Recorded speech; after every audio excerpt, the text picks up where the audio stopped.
Donc oui, en fait, je considère que c'est un prérequis avoir du bien-être personnel, mais pas dans un sens, c'est-à-dire parfait. Bien sûr, on n'est pas parfaite ou parfait, mais oui, c'est important d'essayer d'être le mieux possible. Et en bien-être personnel, par exemple, je veux aborder dans cet épisode le thème de la gestion du stress et faire une liaison avec le sport dans le sens quelle est la liaison par rapport à ce thème.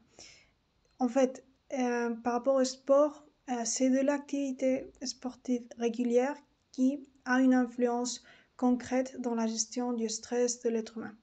Et comme je disais avant, ça je crois que c'est primordial de le connaître parce que si on veut envisager une relation long terme d'amitié avec notre chien qui est bienveillante, qui est saine et qui est épanouie, c'est évident qu'on doit se construire individuellement aussi pour pouvoir soutenir cela. Et un des thèmes clés, ben, c'est la gestion du stress parce que je crois que tout le monde, toutes les personnes, on est exposé d'une manière parfois incontrôlée. C'est-à-dire jamais on pourra contrôler à 100% toutes les variables de possibilités de stress. Et bon, ça c'est la vie.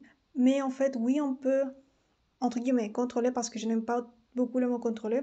J'aime plutôt, oui, on peut gérer qu'est-ce qu'on fait pour avoir comme des points à notre faveur pour que si cette situation se donne, une situation, un événement stressant, on puisse l'affronter de la meilleure manière possible dans le sens physique et psychologique. Donc, un point clé de la gestion du stress qui est lié à l'esport, c'est que faire de l'activité régulière physique de manière régulière, je ne parle pas dans ce cas de l'intensité ou de la durée du sport, d'accord? La garantie, c'est pas l'intensité ou la durée, on va dire, du sport, mais surtout dans l'habitude, dans la régularité.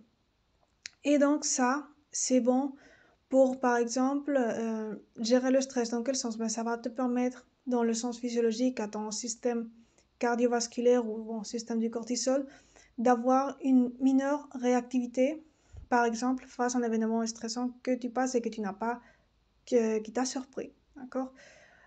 Quoi de plus? Ben, ça va abaisser sa réactivité et ça va faire sinon que tu puisses te récupérer plus rapidement, plus facilement de cet événement. Parce que c'est pas la même chose. Ça va pas se passer de la même manière pour une personne qui ne fait jamais, qui n'a pas l'habitude de faire de l'activité physique régulière. La récupération d'un événement stressant va être plus lente et sûrement moins rapide qu'une personne qui, oui, qui fait du sport de manière régulière. Ah, pour cette personne, ça